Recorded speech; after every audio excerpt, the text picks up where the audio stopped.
time for the Susan Taylor Podcast, where we discuss the yoga of mind, medicine, and healing.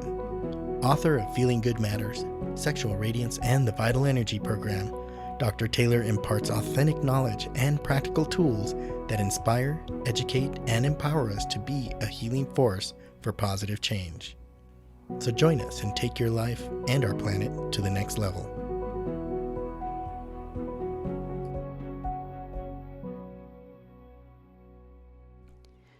Hello, and welcome to episode 135, Protect and Nourish Your Lungs for Better Immunity.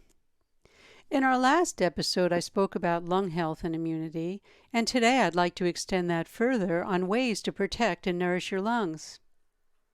So knowing the importance of lung health is mandatory, actually, when we're talking about better immunity. A well-nourished lung has abundant what we call lung energy, which manifests as strong physical vitality, as I mentioned in our last episode. Our immunity is strong, so recovery from illness is quick and actually effective, and the skin is clear and moist.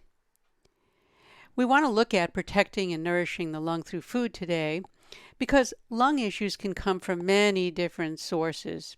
And today, let's speak generally about protecting and purifying the lung because it depends what's really manifesting. So I'm going to be very general when I talk about foods because we have to keep in mind when we talk about foods that support the lung, we're also including foods that support the colon since both go hand in hand. You know, the lung and colon work together as a team, one taking in the pure and the other eliminating the waste. And if these organs fail to do their jobs, you might experience physical ailments, of the lung and colon, such as bronchitis, shortness of breath, cough, allergies, nasal congestion, emphysema, cold, sore throat, it goes on. And then constipation, diarrhea, spastic colon, and even abdominal pain. So keep in mind that they do go hand in hand. And that's the physical aspect that I just gave you. But what happens to our mind and spirit if waste keeps building up and we're unable to take in pure energy through our breath and through our lungs, in other words? How are we going to feel? Well, instead of feeling tranquility and inspiration, that spontaneity, that spontaneity that we have, that feeling of getting out of bed in the morning, we may feel depressed, stubborn. We're not able to really let go of things. We may feel isolated or even negativity. And we see the dark side in everything, all the things that could go wrong. And I'm sure we've all been in that state, or maybe not, or we might have experienced someone else in that state. Of course, that's not our top choice on how to feel, right, or even act. And, it's the same way we wouldn't want to choose to have constipation, right? I mean, it's the same kind of thing. Remember, I always say the mind and body are one. But when we're faced with conditions of imbalance, that's what happens. And as I always say, remember, our mind and body are one. It's much easier to be uplifted and feel vital when the body is balanced. Let's look a little further. If we view our body as a community of different organs and functions in that category, it's easy to see how any organ can break down if its waste isn't removed. I don't think anybody would even argue with that. If we look at this view, we can see how just treating a symptom doesn't get to the root cause of an ailment. And in many cases, the ailment surfaces again and again. We must find the cause, as I always said in the resilience training that I did when I had gone and done something with the Department of Defense. I talked about resilience, and one of the major things I've always said, and I say it in everything, root up the cause and restore function. And if the cause is an imbalance in the lung, that is, the lung is unable to take in its pure energy, or the colon's unable to eliminate waste, we have to find out what's causing that, but then we must restore that function. then the resulting symptoms will improve regardless of how they manifest. And that's why I brought it up, and I'm bringing up the resilience training here, is because I really had to sit down and say, what really prevents us from being resilient, from really getting back into a healthy body, healthy mind-body complex? And that's why I brought that up. That's when I really sat down and said, oh, I have to root up the cause and restore function, giving people 2 steps instead of a whole list of things of how to really heal themselves. So let's turn and see what foods are really useful in supporting lung health. And again, this is just a generality that I'm going to give you with some ideas, and perhaps you can incorporate some into your diet. You know, many foods have an essence that supports the lung and, of course, the partner, the large intestine. Mainly, I'm talking about the colon, especially when we talk about foods with some spiciness to it, and what we call white foods. You know, an acupuncturist might use those terms, and they may prescribe foods for, patients when they're trying to build strong lung function. So let's look at a list of protective and purifying foods. First, I put on the list with the pungent foods. Now, remember, pungent is not for everyone because it may dry you out too much. You have to be very skillful in how you use foods, because it's one of dry heat. It actually dries up if you find yourself with a lot of mucus and a lot of phlegm or anything where you can't breathe that well. The pungent taste is very good for that, and it is found in spicy foods and many herbs and spices, as I had said. It's usually created, by the presence of some aromatic volatile oils, resins, some mustard, glycosides, and they stimulate the tissues and nerve endings of the mouth with a sensation of heat.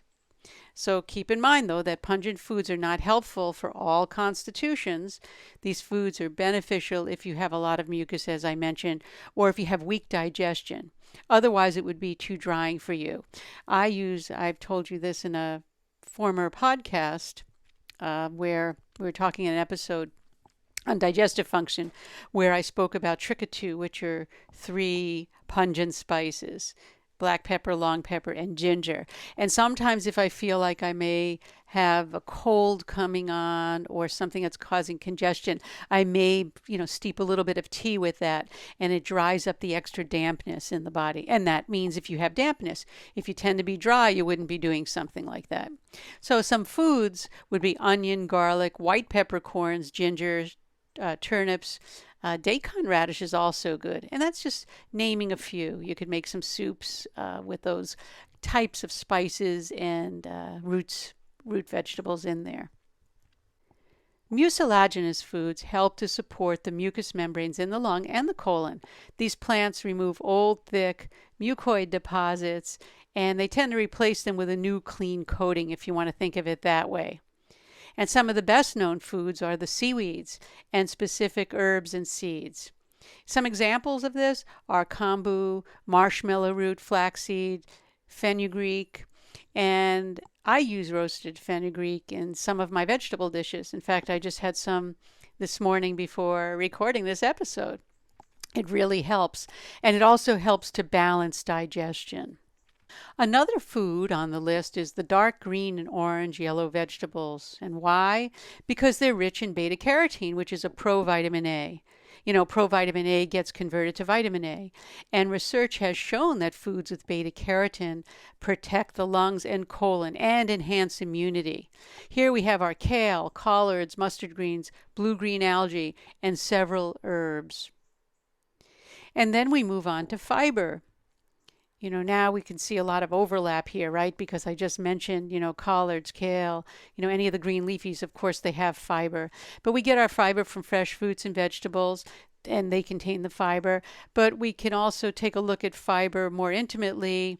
There's both insoluble and soluble fibers, and they reduce the incidence of some cancers, depending on if we're talking about insoluble versus soluble.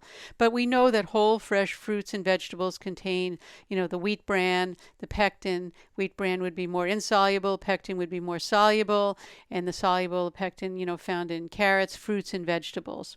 And again, they all have their benefits. So it's best, as you have heard before, eat a wide variety of vegetables and whole grains. I'm suggesting more organic if you can do that, or grow your own. And, for those that use whole grains, you can include them in your diet. If not, vegetables are a great source. And in summary, I'd like to just summarize what we're talking about with lung here. A lung supportive style of eating attends to both the aesthetics of food and gives food a high value, in a daily life. The quality, and respect for the importance of food, and, just having some simple rituals of eating set the tone for supporting the lung, not just eating while we're driving. In other words, we sit down, we are grateful for the food that we have and how it's been harvested and grown, and all of that really makes a difference on lung health. Remember, lung governs our pran, our ki, our chi, however we want to say that, our vital energy. So a lung nourishing approach to food includes many foods, and they call them ki tonics. And they're fresh foods, they're alive, and they have really a high value of subtle energy. And a diet high in fresh organic vegetables, as I mentioned, organic, with some sprouted seeds or grains if you'd like, is helpful. And lung also needs protein. Now, I'm not advocating animal protein here, but protein in general, which is a certain sequence of amino acids. And when we crave protein, I know many of my friends have said to me, sometimes they just crave protein. And that's often an indication of lung ki deficiency. Now, this isn't a talk or an episode on pranayama and when we do those classes, but whenever we have lung ki deficiency, when we really develop a pranayama practice and we really start working with our pranic field through breath, we could also lift up that lung ki deficiency. And if we look at foods, though, let's go back to that. I just wanted to put that in there, that it's not, it's not devoid. I'm not just saying food is the only way. The best protein for lung is generally low-fat foods such as tempeh, tofu, again, non-GMO tofu, beans, and if people are meat eaters, some white meat, one with less fat. That's why I'm using the word white. When tolerated, which is rare in this case, but dairy products can also strengthen lung health. But as I said, in many cases, it does cause congestion and a buildup of phlegm and mucus. And in this case, you can use goat or sheep products if you like that, but you want to minimize dairy because it does create a problem. And some pungent flavored foods are also helpful, as I mentioned. They'll stimulate the lungs and stimulate the function of the lung itself. But we want to keep in check all those foods that cause congestion, like heavy fatty foods and a lot of foods that are processed or denatured. Very heavy to digest. Even eggs, very, very heavy to digest. And lastly, the white and light-colored foods resonate with the lungs. So radishes, I mentioned daikon, radish, white meats, white mushrooms, all tend to have some benefit. And as I always say, do your research.